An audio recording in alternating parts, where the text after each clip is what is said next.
She called the cops because I was moving out. Not fighting, not threatening, just moving boxes. But that wasn't the craziest part. This woman thought she owned the entire neighborhood, and she acted like it too. Fines, surveillance, threats. Until one morning, when I decided to test her limits. What started as a quiet exit turned into something way bigger and way riskier than I planned. Let's just say when I reached into my wallet, she stopped talking. Fast. You're watching QA stories, and this isn't just about rules, it's about control. Ever had a neighbor like that? Drop your story in the comments. I'm reading.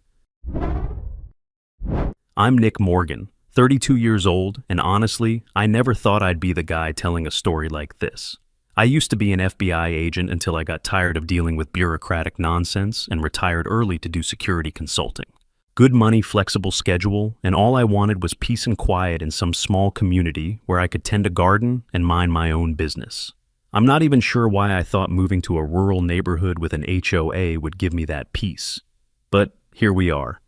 I chose this little wooden cabin on a gravel dirt road, complete with white picket fences and mature trees everywhere. It looked perfect for someone who just wanted to disappear from the world for a while and figure out what came next in life. Moving to a new place is always stressful, but I figured the worst part would be unpacking boxes and learning where the nearest grocery store was located. Enter Diane Anderson, 53 years old, blonde hair teased to perfection, like she never left 1985, and a former office manager who got fired for being, well, let's call it overly controlling. Now she channels all that energy into being HO, a president, and let me tell you this, woman treats the neighborhood like her personal kingdom. I should have known I was in trouble the moment I met her, but honestly, I thought she was just being thorough.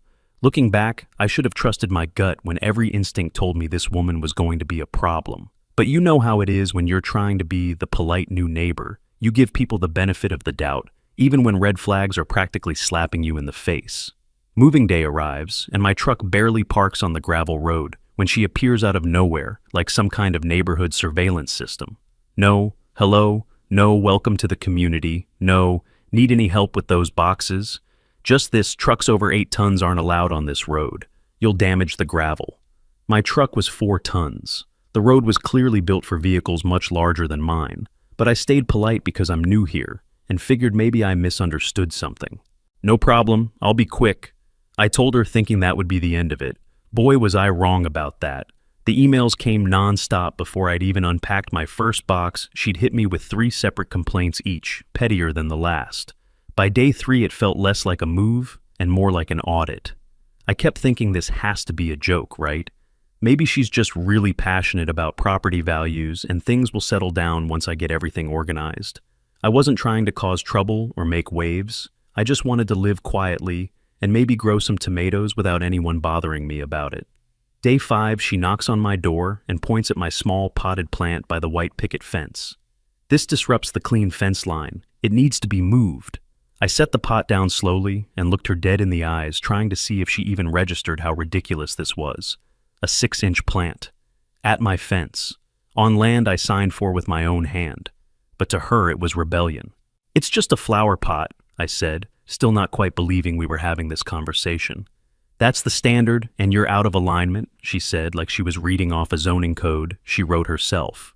That's when I realized this wasn't about flower pots or aesthetics or community standards. This was about control, pure and simple. I didn't move the pot because honestly, what kind of person moves a flower pot because their neighbor doesn't like where it's sitting? Next day, another email. Violation notice, $50 fine for non-compliance. $50 for a flower pot on my own property. I actually had to read the email twice to make sure I wasn't missing something. I called her up and said, "Diane, this is getting ridiculous." Her response, "The HOA board voted. Pay the fine or face further penalties." And I'm still not sure if there actually was a board or if she just made decisions and called them votes. But at that point, I was starting to realize I might be dealing with someone who had completely lost touch with reality. Here's where it got personal, and I mean really personal. I had this beautiful maple tree in front of my cabin, the main reason I fell in love with the place. Been there for decades, probably older than both Diane and me combined. One morning I wake up to chainsaws. Workers are cutting my tree. I run outside in my pajamas yelling, "What are you doing?" and there's Diane standing with a clipboard like she's supervising some kind of military operation. Multiple residents complained. The tree blocks sight lines and disrupts the cabin's proportions. I watched my tree, the tree that made me choose this place, getting butchered by strangers while she stood there looking satisfied. That tree wasn't just part of the view, it was part of my father's design. He taught me how to prune it when I was 12. Losing it felt like losing one more piece of him, like Diane had reached into my memories and cut straight through them. I stood there helpless, but inside something hardened. "You can't just cut down my tree," I told her, and I wish I could say I kept my cool. But come on, who wouldn't snap at that? I can when it violates community standards. The work order was approved, she said, like she was explaining something obvious to a child. Standing there watching branches fall, something clicked in my brain.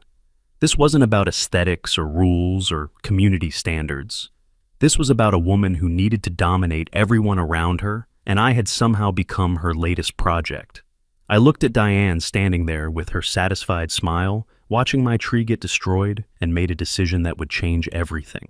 "You know what, Diane? You want to play games? Let's play games." She didn't know it yet, but she had just picked a fight with exactly the wrong person.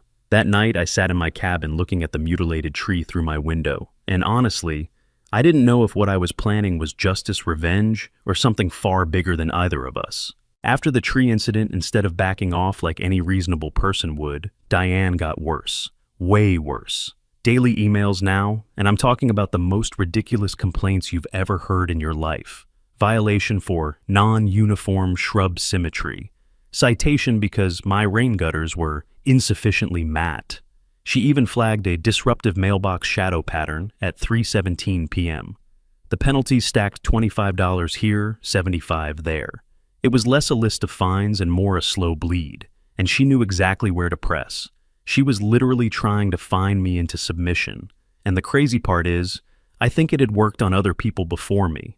I wasn't sure if I was overreacting or if this woman had genuinely lost her mind, but the evidence was piling up that it was definitely the latter. The sheer volume of these complaints was staggering. I'd never seen anything like it in my entire career, and I'd dealt with some pretty unreasonable people in federal law enforcement. What really got me was the precision of her documentation. Timestamps, photo angles, detailed measurements, like she was conducting a forensic investigation into my property's ability to exist peacefully in her neighborhood. Mrs. Patterson, the 70-year-old next door, whispered to me while watering her roses one morning. "She did the same thing to the previous family that lived where you are now. They moved out last year." Same thing. I asked, though I was pretty sure I already knew the answer. Started with little complaints. Ended with them getting so many fines they couldn't afford to stay. I asked if anyone ever stood up to her. Mrs. Patterson looked around like she was afraid the trees might be listening. "One man tried," she said. "Veteran, proud guy. Next thing we knew, his shed got condemned by the HOA and his permits revoked. He left in the middle of the night." That's when I realized I wasn't just dealing with a busybody. I was up against a system. And maybe Diane wasn't even the whole problem. That's when I realized this was Diane's actual strategy, a systematic campaign of harassment designed to break people down. Make life so miserable that people either submit completely or leave. And apparently it had been working for years. I started wondering how many families had been driven out by this woman's manufactured crises and imaginary violations. The veteran story especially bothered me, someone who had served his country, getting driven out by a woman with a clipboard and an attitude problem. I'm a former FBI agent, so I know how to read regulations and spot when someone's overstepping their authority. I pulled up our actual HO, bylaws that weekend, and spent hours going through every single page, cross-referencing every single complaint Diane had sent me. Guess what? Half the rules Diane was enforcing didn't exist anywhere in writing. The grass height limit, not in the bylaws. Mailbox color requirements, nowhere to be found. Garden hose visibility standards.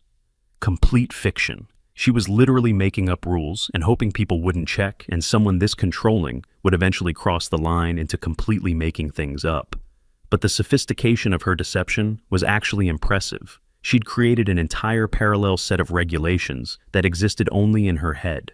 I started making a spreadsheet, documenting every fake rule, every bogus fine, every manufactured violation. This woman had been running a con game on the entire neighborhood, and nobody had bothered to verify her authority, because they assumed someone in an official position must be following actual rules. Week 3, I catch Diane in my yard with a camera photographing my cabin from different angles, like she's documenting a crime scene. "Excuse me, what are you doing?" I asked, trying to keep my voice level, even though I was pretty furious about finding someone trespassing on my property. "Documenting violations for the monthly HOA report," she said, like this was the most normal thing in the world. "Get off my property," I told her. "The HOA has the right to inspect for compliance," she replied, still taking pictures. I pulled out my phone and started recording her. "Show me where in the bylaws it says you can trespass on private property." She couldn't answer because it wasn't there, because most of what she was doing was completely illegal. The way she continued taking photos even after I'd asked her to leave told me everything I needed to know about her respect for actual property rights versus her made-up HOA authority. That evening, I get another email that made my blood pressure spike. "Mr. Morgan, your hostile attitude toward HOA leadership is creating a negative community environment. This behavior must cease immediately." Hostile attitude. For asking her not to trespass on my property, I reread the email. Then again. As if logic might appear the third time. It didn't. The language was so formal, so official sounding, but underneath it was just a tantrum from someone who'd been told no for the first time in years. I realized something important about Diane that night. She wasn't just power hungry, she was used to people being intimidated by her. She'd probably never dealt with someone who actually knew the rules and wasn't afraid to call her out on her nonsense. Most people would have lost their temper by now, yelled at her, made threats, given her all the ammunition she needed to play victim. But I had a different idea brewing. What if instead of getting angry, I got strategic? What if I let Diane think she was winning, let her get overconfident, and then watched her overplay her hand? In the FBI, we called this giving them enough rope. Let someone dig their own hole deep enough, and eventually they'll bury themselves without you having to do much at all. Next morning, I moved the flower pot. Exactly 1 inch. Diane noticed immediately, like she had been watching my property with binoculars. "That's still too close to the fence," she said. "How close is acceptable?" I asked. "At least 3 feet from any property line." 3 feet for a 6-inch pot.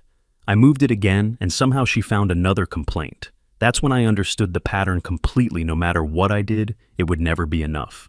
She needed someone to control, someone to push around, and the flower pot was never the real issue. This was about establishing dominance, making sure I knew who was in charge. Every inch I gave her just proved I could be pushed around, which meant she'd keep pushing until I either broke or fought back. The final email of that week really sealed it for me.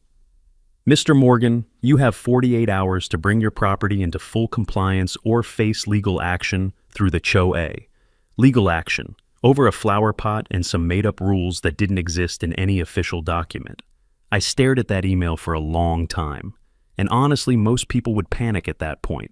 Some would get a lawyer, others would just give up and move. But I had spent years dealing with petty bureaucrats who thought a little authority made them untouchable, and the Bureau taught me exactly how to handle people like that. Diane thought she held all the cards because she had a title and a clipboard. What she didn't realize was that she'd just threatened someone who knew exactly how to research her claims, document her behavior, and expose her entire operation. What if I stopped reacting and started leading her exactly where I wanted her to go? The day after Diane's legal action threat, I'm outside assessing the damage to my maple tree when this young guy approaches from the house next door. "Hey, I am Kevin. I live in the blue house. I saw what happened with your tree." Kevin's maybe 22, college age. It seems nervous, but genuine in a way that made me think he might actually be someone I could trust in this neighborhood, full of people too scared to speak up. "Yeah, that was fun," I said, not bothering to hide my sarcasm. "You deal with her much?"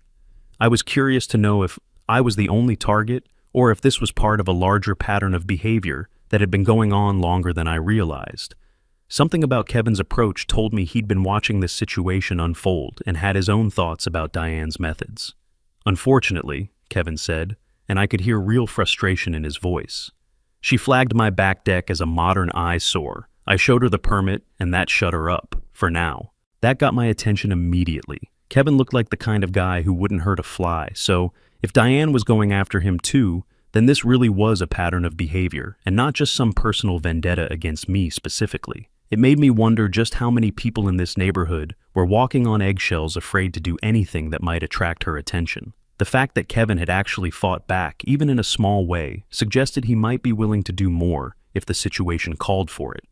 "Want to see something interesting?" Kevin asked, and he showed me a folder, not some massive legal brief, just the original HOA documents from when the neighborhood was built.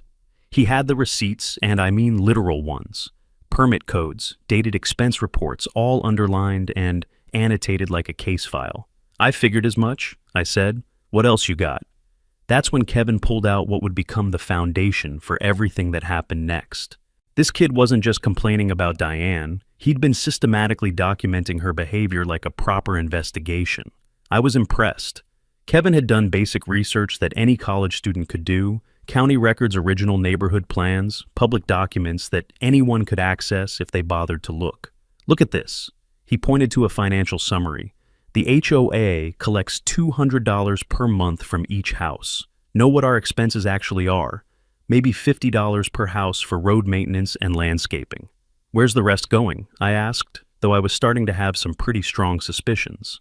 "Great question," Kevin said, and I could tell he had been wondering the same thing. "The math was simple enough. If you're collecting 4 times what you're spending on legitimate expenses, where's that extra money going? Either Diane was the worst financial manager in HOA history, or something else was happening here." I wasn't looking to destroy Diane's life, or expose some massive conspiracy at that point. I just wanted her to stop harassing me and everyone else in the neighborhood who was trying to live peacefully. "Kevin, you seem like a smart kid. Want to help me with a little social experiment?"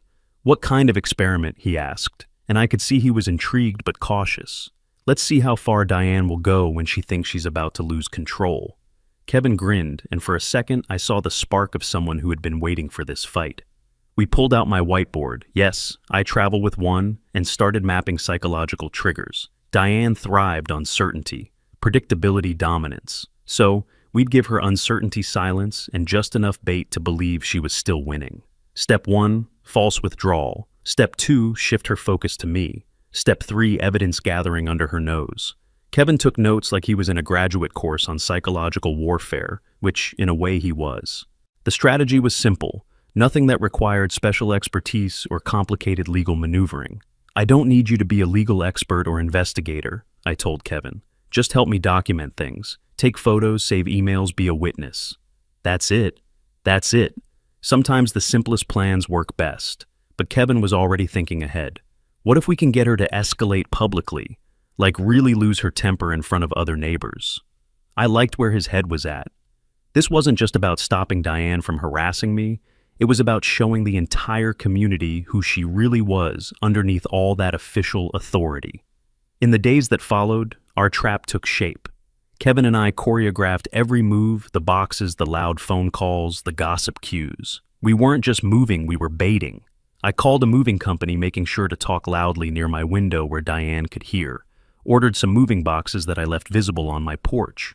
Started having conversations about looking at other neighborhoods whenever I saw neighbors outside. It didn't take long for word to get back to Diane, and her reaction was exactly what I hoped for. Kevin positioned himself to observe and document, creating a timeline of Diane's responses to my apparent moving preparations. The woman was so predictable, it was almost sad threatened her control, and she'd immediately try to reassert it through manipulation. Day 3, Diane was suddenly very interested in my well-being.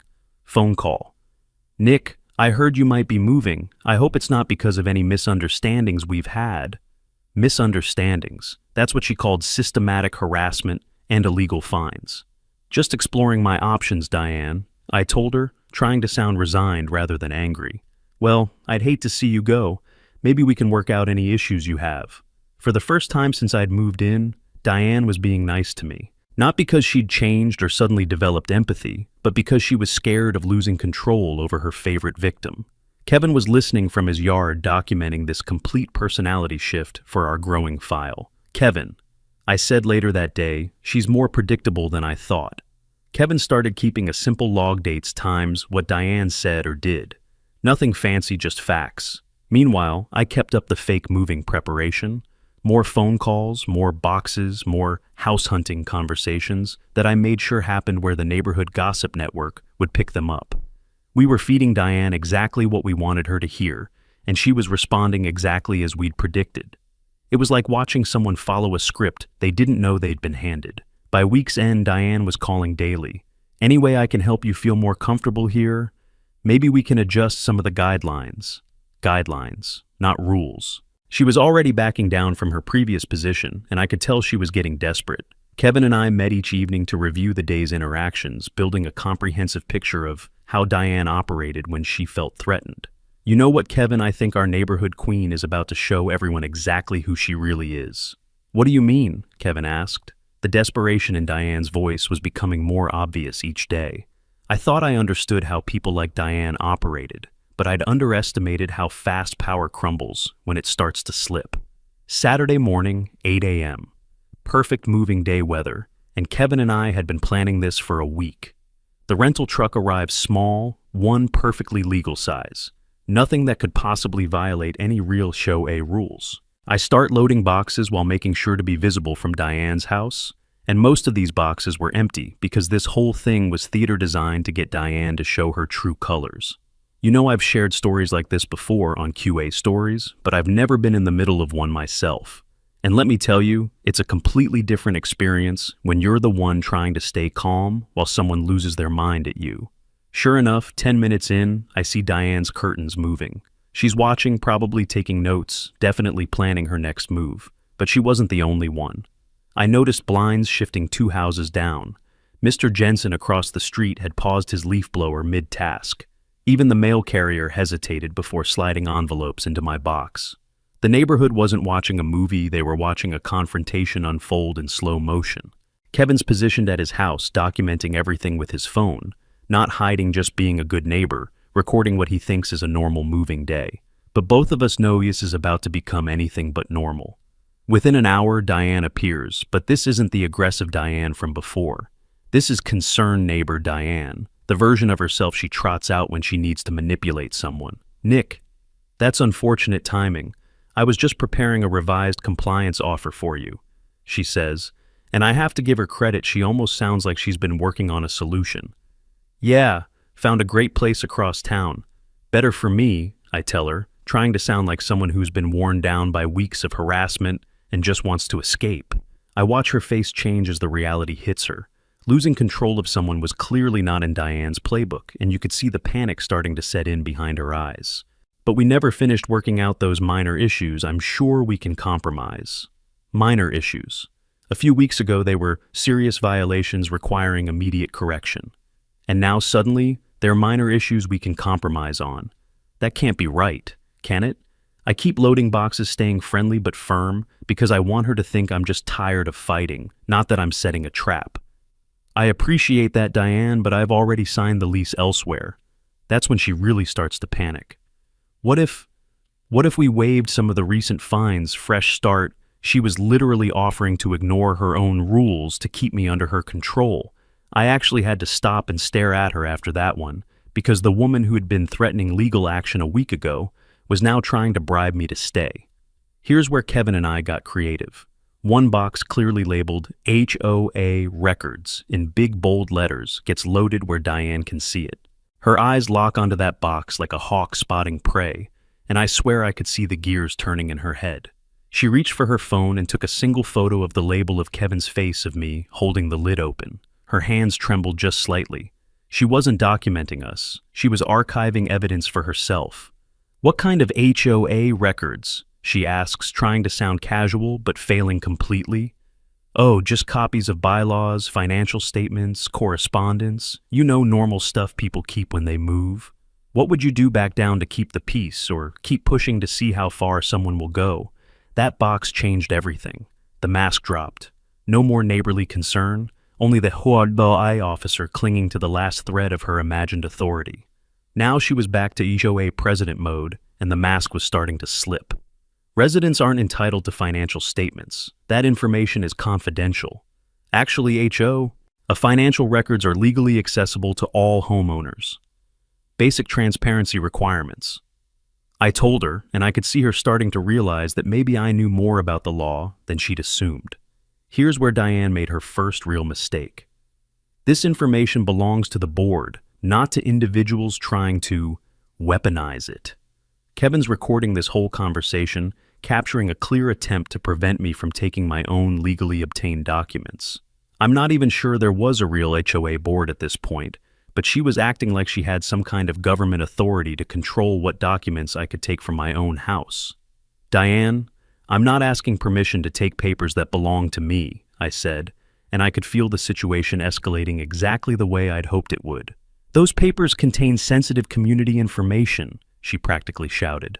"Like what landscaping contracts?" She couldn't answer because there was nothing sensitive about basic HOA finances, assuming they were legitimate in the first place. "Nick, if you remove confidential HOA materials from this community, there will be legal consequences," she threatened. And that's when I knew we had her. Legal consequences for taking publicly accessible documents from my own home. That's when Kevin walks over with perfect timing. "Hey, Nick, need help with that box? I've got copies of most of those same documents anyway." Diane's face goes white. She didn't know Kevin had been doing his own research. "Actually, Kevin, yeah. Let's make sure we have all the financial summaries for the past 2 years. Got 'em all, including the interesting expense reports," Kevin says. And I have to admire how well he's playing his part. Diane completely snaps at that point. "This is harassment. You can't collaborate to steal HOA property." "We're not stealing anything. These are public records," I tell her, staying calm while she loses it. "I'm calling the police," she screams. Kevin and I exchange glances. This is exactly what we hoped for Diane, so panicked about losing control that she'd call law enforcement over someone moving boxes out of their own house. "Diane, are you seriously calling the police because I'm moving out?" I asked, genuinely curious to see how she's going to justify this to herself. "You're violating HOA regulations and attempting to remove confidential materials," she says, like she actually believes the nonsense coming out of her mouth. She actually does it. Right there in front of everyone, Diane calls 911 to report her neighbor moving out of his own house. I'd set the stage for a controlled burn. But with Diane on the line and neighbors gathering behind hedges, I suddenly wondered if I'd underestimated how fast wildfire spreads. 20 minutes later, 2 patrol cars pull up, and Officers Davies and Wilson step out, looking like they're responding to a domestic dispute, not a moving truck situation. I'm thinking maybe I've pushed this too far. Maybe Diane's convinced them that something serious is happening here. Diane immediately rushes over to them, playing the victim perfectly, and I have to admit she's good at this. You'd almost believe her if you didn't know what had really been going on. "Officers, thank goodness you're here. This man is violating multiple HOA regulations and attempting to steal confidential community documents." She's got the whole act down, concerned community leader protecting the neighborhood from a dangerous resident, but as she rattled off code sections that didn't exist. Officer Davies quietly pulled out his phone and typed something. I saw his eyes flick to a website, then back to her. That was the moment I knew she'd lost the room. I actually had to stop myself from laughing, because the woman who'd been harassing me for weeks was now trying to make me look like the problem. Officer Davies looks at me, then at the truck, then back at Diane with this expression like he's trying to figure out what kind of emergency he's actually responding to. "Ma'am, can you explain what exactly the violation is?" "He's moving without proper HOA notification, and he's taken sensitive financial documents that belong to the community," Diane says. And I'm wondering if she actually believes this, or if she's just hoping the officers won't know the law. Officer Wilson walks over to me with a look that says he's dealt with neighborhood disputes before. "Sir, is this your residence?" "Yes, for the past 2 months." "And you're moving out?" "That was the plan." I'm trying to stay calm and let Diane dig her own hole, but honestly, having police called on you for moving your own stuff is surreal even when you're expecting it. Officer Davies starts asking the logical questions that any reasonable person would ask. "Ma'am, what's the legal requirement for HOA moving notification?" Diane fumbles around for an answer. "Well, it's residents must inform the board of any major changes." "Is that a legal requirement or an HOA guideline?" Officer Davies presses. "It's community policy," she says, like that means anything in a legal context. Kevin approaches with his folder, and I'm grateful to have someone backing me up with actual documentation. "Officers, I live next door. I have copies of our actual HOA bylaws. There's no moving notification requirement." Officer Wilson takes the folder and starts reading, and I can see him getting more confused about why he was called here in the first place. Diane's getting desperate now. "That boy doesn't understand HOA governance," I've been president for 3 years. Ma'am, HO, a president or not, you can't prevent someone from moving out of their own property. Officer Wilson says, and I can tell he's starting to see through her act. Looking back, I should have known this was the moment everything would change, but I was still focused on just getting through this without getting arrested. Officer Davies asks to see the confidential documents Diane was so worried about. I hand him the box, and he opens it to find copies of publicly available HOA financial statements, neighborhood bylaws, and basic community information. Ma'am, these appear to be standard homeowner documents. But they contain sensitive financial information, Diane insists, even though anyone could see that wasn't true. Officer Wilson looks up from Kevin's folder. Actually, HOA financial records are legally required to be accessible to all homeowners. This is basic transparency law. You can see the moment Diane realizes she's made a massive mistake. She called police to enforce rules that don't exist to prevent actions that are completely legal, and now she's standing here looking like someone who doesn't understand the most basic aspects of HOA governance. Officer Davies turns to me. Sir, do you have documentation showing you legally obtained these HOA records? This is it, the moment I've been building toward, and honestly, I'm still not sure if this is going to work or backfire spectacularly. I considered staying quiet, let the papers speak, let the footage Kevin had captured do its job. But I could see Diane's expression shifting, calculating. She thought this was still salvageable, that one strong rebuttal would win the crowd back. That's when I realized this needed to end here, visibly. Do you play it safe and just explain yourself, or do you show them exactly why messing with you was a mistake? I opened my wallet slowly, letting the badge rest against my palm for a full beat before turning it toward them. It wasn't the badge that stopped the moment, it was the silence after. Officer, I'm Nick Morgan, retired FBI agent. These documents were obtained through standard homeowner requests, which I processed according to federal transparency requirements. The air snapped. Officers straightened. Diane shrank by a full inch without moving.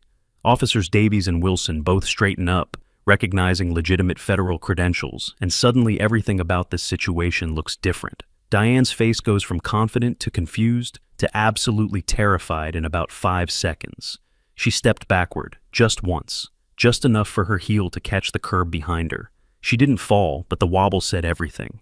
This wasn't control anymore. It was panic pretending to be posture. FBI agent, you said you were retired, she stammers. I am retired. But FBI agents don't lose their federal authority just because they stop working full-time cases. I explain, which isn't entirely accurate, but close enough for this situation. Officer Wilson's response tells me everything I need to know. Mr. Morgan, are you saying there may be compliance issues with this HOA's record, keeping FBI agents have authority to investigate potential federal violations? I'm saying that any HOA attempting to restrict homeowner access to legally required documents raises significant red flags, yes. I reply, watching Diane's world crumble in real time. Officer Davies is taking notes now. Miss Anderson, we're going to need to ask you some questions about HOA document policies and financial record accessibility. Mr. Morgan's FBI credentials give weight to these concerns. This is harassment. I'm being attacked by a federal agent, Diane shouts, but nobody's buying it anymore. Ma'am, Mr. Morgan isn't attacking anyone. He's moving out of his house with legally obtained documents, Officer Wilson says. Kevin steps forward with his phone. Officers, I've been recording this entire interaction. Miss Anderson threatened legal action to prevent Mr. Morgan from taking public documents. Within minutes, what started as Diane calling police on her annoying neighbor became police questioning Diane about potential HOA violations. The tables hadn't just turned, they'd flipped loudly. Kevin was still recording. A teenage neighbor across the street was live streaming, and Diane. She was finally outnumbered by the truth. Sunday morning, I'm sitting on my cabin porch with coffee, watching the neighborhood wake up, and trying to process everything that happened yesterday. Word travels fast in small communities, and yesterday's police visit hasn't gone unnoticed. That evening, more porch lights stayed on than usual. Conversations at mailboxes lasted longer, quieter. You could feel the neighborhood exhaling like the first break in a long storm. I'm thinking maybe things will quiet down now, but honestly, I should have known that was just the beginning. The morning felt different somehow, like the whole neighborhood was holding its breath, waiting to see what would happen next. Mrs. Patterson approaches with her own coffee, looking like someone who's been wanting to have this conversation for a long time. "Nick, honey, what happened yesterday with all those police cars?" I explained the situation, simply no drama, just facts. Diane called police because I was moving with legally obtained HOA documents. "She called the police on you for moving," Mrs. Patterson asks, and I can see her mind working through the implications. That's exactly what happened. Mrs. Patterson sits down heavily and says, "You know, she threatened to fine me last month because my roses were too colorful for the street view. I actually had to stop and stare at her after that one. Too colorful. What kind of person complains about flowers being too beautiful?" By midday, the door hadn't stopped knocking. Everyone had a version of the same story, different details, identical fear. It wasn't a problem. It was a pattern. Everyone had a story, and none of them were about real violations. Just fabricated control and HOA wrapping. Every story follows the same pattern, made-up rules, threats of fines, intimidation, tactics designed to control people's behavior on their own property. It was like listening to testimonials from abuse victims, except the abuse was bureaucratic harassment disguised as community leadership. Kevin arrives with a notebook, and I can tell he's been busy. "Nick, I've been talking to people. Want to see something interesting?" He's got a list not of legal violations, but of simple neighbor complaints about Diane's overreach, and it's longer than I expected. "How many people?" I ask. 12 houses so far. Same pattern everywhere, made up rules, fines that don't exist in the bylaws, threats of legal action. "Kevin, how long has she been HOA president?" 3 years. Want to know what's weird? Before she took over, there were hardly any violation complaints. Monday morning, Officer Wilson stops by, and I'm wondering if there's more trouble coming. "Mr. Morgan, we've had some additional calls about HOA practices in this neighborhood. Mind if I ask a few follow-up questions?" Turns out yesterday's incident prompted other residents to contact police about Diane's behavior. "Would you let sleeping dogs lie, or would you make sure everyone in the community knows exactly what's been happening?" "Officer, I'm not trying to cause trouble for anyone, but if you're asking whether Miss Anderson has been enforcing non-existent rules, the answer is yes," I tell him. "Can you provide documentation?" Kevin steps up with his folder. "We've got emails, violation notices, and financial records showing fines being collected for rules that don't exist in our HOA bylaws." Officer Wilson reviews Kevin's simple financial analysis. "Mr. Monroe, these numbers show significant discrepancies between collected fines and documented HOA expenses." "Right, we're paying for landscaping and road maintenance, but the bills don't add up to what's being collected." By Tuesday, Diane's in full damage control mode. She calls an emergency HOA meeting for Thursday night, and her email to all residents says, "Recent misunderstandings about HOA procedures require community clarification. Attendance mandatory." Mandatory. Even her damage control comes with threats, and I'm thinking she still doesn't understand that her intimidation tactics aren't working anymore. Wednesday evening, Kevin and I meet with interested neighbors at Mrs. Patterson's house, not to plan anything dramatic, just to share information. "All we want," says the gentleman from the corner house, "is for HOA rules to be actual rules, not Diane's personal preferences." We go through the original HOA bylaws together, and it turns out most people had never actually read them. "Look at this." The woman with the 2 kids points out, it says the HOA president serves a 1-year term renewable by community vote. When was the last time we voted? Kevin checks his notes. Never. She's just been continuing. The simple truth was staring us in the face. Diane hadn't been elected in 2 years. She'd been serving in a position she no longer legally held, enforcing rules she'd made up, collecting fines for violations that didn't exist. Thursday night, the community center is packed, and Diane's prepared a presentation about maintaining neighborhood standards and protecting property values. But the audience isn't the intimidated group she's used to controlling. The corner house neighbor raises his hand. "Diane, can you show us where in the bylaws it requires mailboxes to be specific colors?" Well, it's implied under general aesthetic guidelines. But where specifically? The woman with 2 kids follows up. "When was your last election? The bylaws say annual votes are required." Diane tries to maintain control. "These questions are inappropriate. I've been serving this community faithfully for 3 years." Mrs. Patterson's sweet 70-year-old. Mrs. Patterson stands up and says, "Diane, dear, you fined my grandson $25 for riding his bicycle on the sidewalk. Children ride bikes on sidewalks. That's normal." One by one, residents share their experiences. No theatrics, just timelines, names, violations.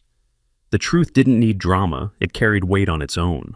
Diane tries to fight back.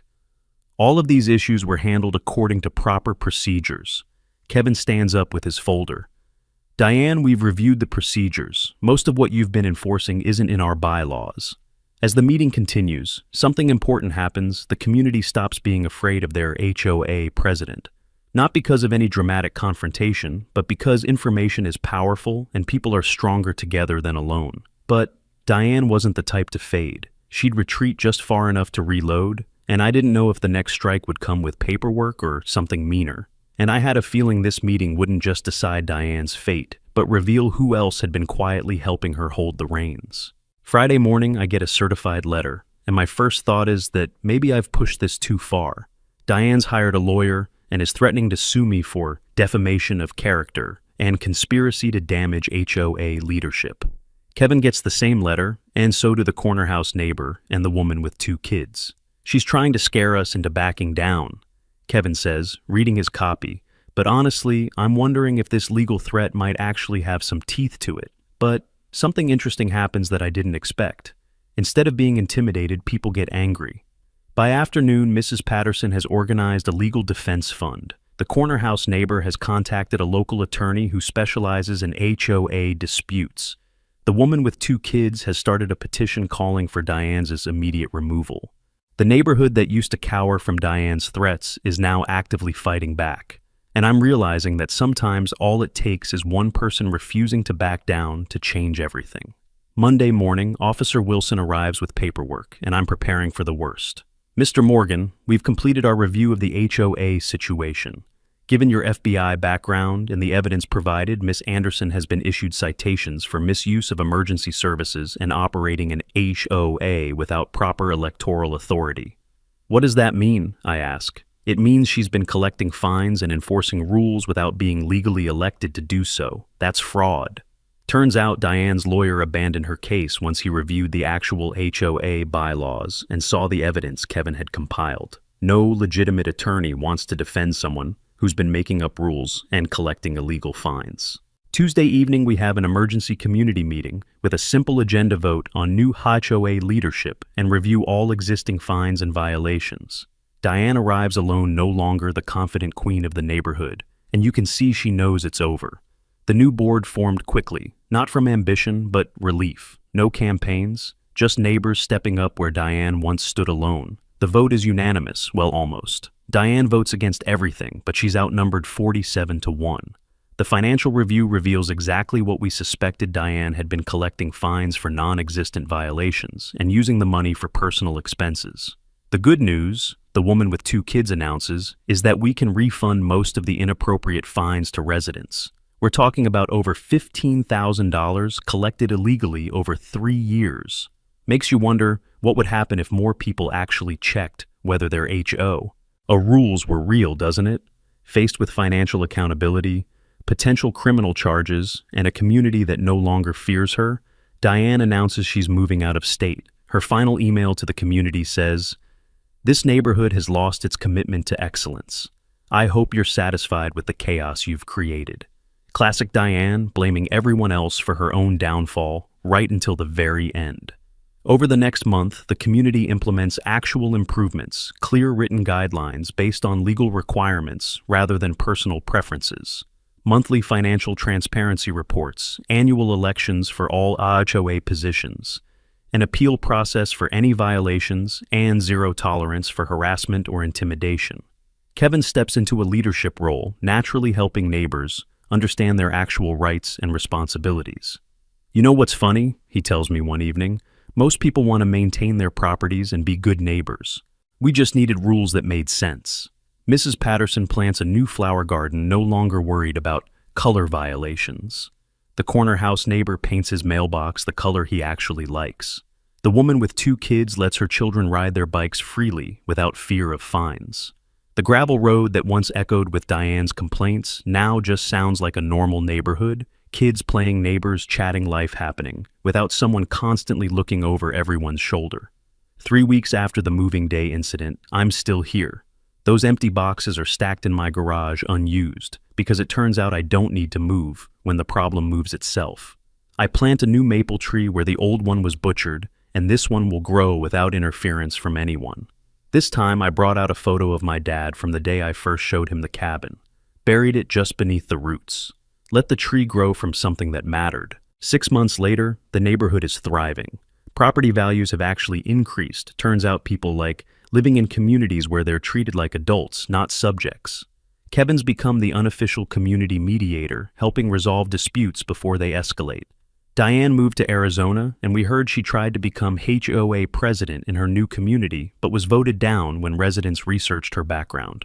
Sitting on my cabin porch this morning, watching Kevin help Mrs. Patterson with her garden, I realized the goal was never to destroy Diane or get revenge. The goal was to restore balance, to remind everyone that communities work best when power is shared, not HOA'd.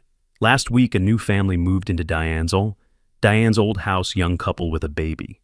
When they asked about HOA rules, Kevin handed them a simple, clear document explaining actual requirements. No threats, no made-up violations, no fear. Just neighbors, helping neighbors, understand how to live together peacefully. People ask me if I regret the confrontation, if I could have handled things differently. Here's the truth: bullies count on people avoiding confrontation. They thrive when good people choose peace over justice. Sometimes the most peaceful thing you can do is refuse to let someone abuse their power. The badge didn't scare her, the truth beneath it did, because it meant someone she couldn't bully was watching and wouldn't back down. This morning I'm watering my new maple tree when Kevin walks over with coffee for both of us. "You know what's crazy?" he says. "The neighborhood feels completely different now. Same houses, same people, but everything's lighter." He's right. When you remove the fear of arbitrary punishment, when people can trust that rules are fair and fairly applied, the whole community transforms. We stand there, two neighbors sharing coffee, watching our tree grow in soil that finally feels like home. And as we stood there, two neighbors, two coffees, one brand new tree, I realized something quiet had settled over the street. Not silence, not fear, just balance. No HOA letters in the mailbox, no one measuring fence lines with a ruler, just people finally remembering how to live next to each other without needing a rule book for it. Maybe the real lesson here isn't about badges or bylaws, but about what happens when you stop letting loud people rewrite the rules for everyone else. If you're still here, I'd love to hear your thoughts. Has your neighborhood ever had a Diane or a Kevin? Drop a comment, hit that. Like if this one hit close to home. And if you want to support the channel, you can always tap that little thanks button below. Thanks for hanging out. Appreciate you sticking with us at QA Stories. Hit that bell so you never miss a moment, because things only get crazier from here.